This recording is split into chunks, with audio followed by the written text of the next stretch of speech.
guys, it's Vladi with ACV Build, and today we're building something really special. Let me show you. Alright guys, check this out. This is a toy box that we used to have, and I'm quite tired of it. We always prop up the lid and do everything we can because we have our kids playing with it. And look at this. That's why we needed another one. And let me show you what we built.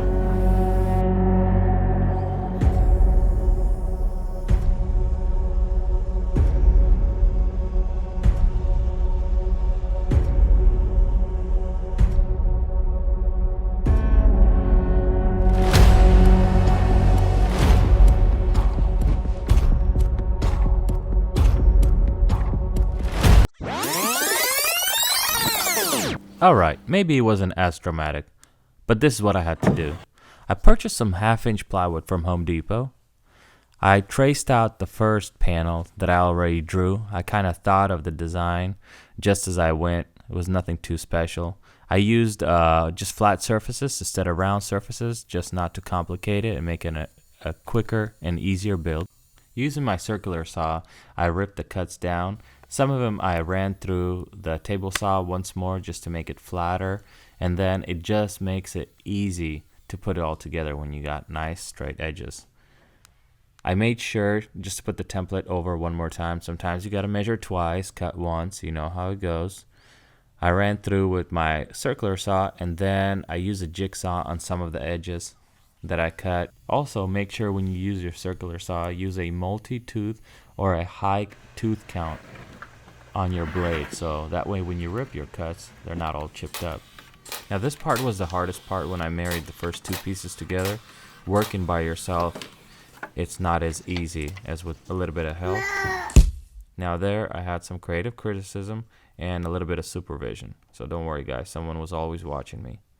The reason why I used a gun instead of a screw gun is I used it on all the corners that are visible. Underneath I did use a screw gun and to screw the piece of plywood together, but on the sides where I didn't want to spend a bunch of time putting them up and all kinds of other things, I just used a nail gun.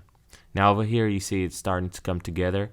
Now you get to see what the shape is going to be like, and just measuring the sides and going piece by piece, it was making it very easy to put together. And there goes my son. He is mastering how to handle a hammer. I think it's working out quite great. Now the bottom piece and the front and back piece, I did use 3/4 inch plywood just to make it a little bit stronger. The dimensions of the truck was 22 inches wide, about 24 inches high, and 42 inches length. There I'm cutting the front of the truck. I did angle that top cut just so that way there is no seam. I wanted to make it a nice tight fit all the way through.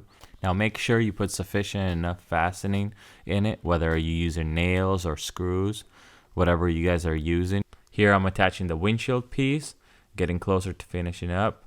I'm just trimming as I go, nothing too fancy. Here I'm attaching the bracket on the top. That's going to hold the siren. Obviously, every fire truck has a siren. And then that bracket is not only going to hold the siren, but it's also going to hold the cover, the leather cover that I made to cover up the toys. After I finish up attaching the bracket for the siren, I started working on the siren itself. I miter cut all the edges so you don't see so much end grains on it. Now if you don't have a table saw, you don't have to do it. You can just make straight cuts. It won't really matter at the end. It'll still look great. This is the assembly process of the siren itself. I'm using a nail gun. Now on the end caps, I did not put anything. I just made it hollow. I left it for the kids to play with. You know, they probably put some cars in it or some other toys that they have. Leave it up to their imagination. Next step, make sure it looks good. After that, I started working on the bumpers. If you look at the old school fire trucks, you see that the rear bumper and the front bumper usually is really big. I mean, they used to fasten bells on it and some equipment, and the firefighters would ride standing on the back of them. It looked pretty cool. Fastening together, I did make the top a little bit bigger. I overlapped the sides just to give it a little bit more platform, because I'm picturing my children as well. They're going to be standing on it, pushing each other. The front and the back bumper are exactly the same dimension. They're about 4 inches by 4 inches. And the top step, I overlap by about a ½ inch. So it'd be like 4.5 inch and 24-inch width. Then I started working on the wheels, and here comes the B-roll.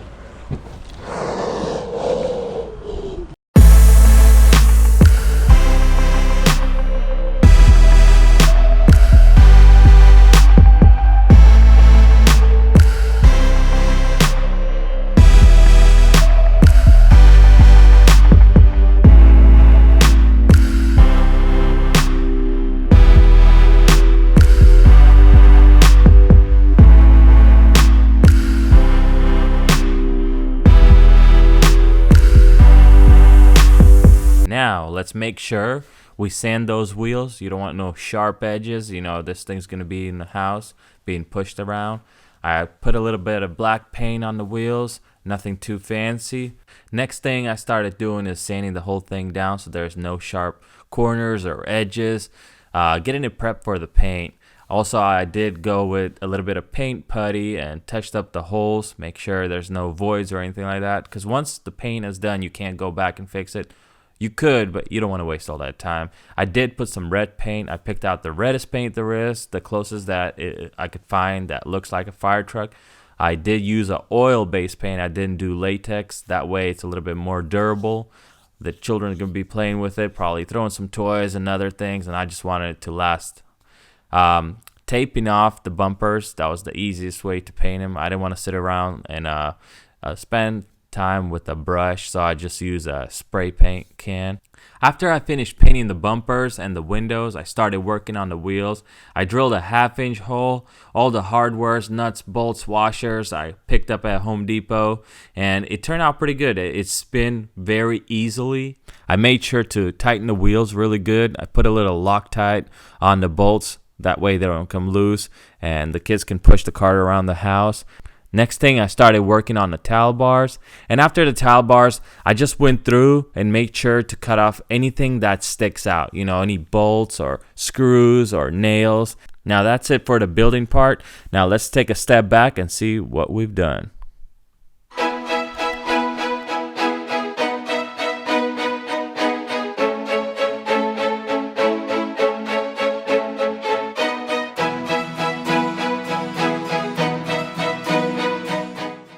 Alright guys, we're almost done with our project. Way we solved the issue with not smashing our children's fingers. So this kind of opens up and then clips back on, as you can see.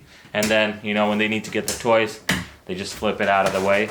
Alright, here's some other things we added. We painted a little hose on it. We got some reflectors just to kind of spice it up, make it look cooler. We painted this grill on it. I mean, you can go all out. Now we put some bars on here to make it look nicer. These are just towel bars from Home Depot. You can dress up your truck how you want it, and we bought a lot of different type of hardware. Let me show you some of it. Here we got some wheels. Kids love wheels. Some locks, gate locks, door locks. So we got all kinds of locks. We're just gonna attach them on the back of it just to kind of customize it, spice it up a little bit so it's more than just a storage, all right? It looks great, it's functional, and they can have fun with it. Alright guys, thank you so much for watching. If you haven't subscribed already, please do so. We have a lot more projects coming up for you in the future, and I'll see you on the next one.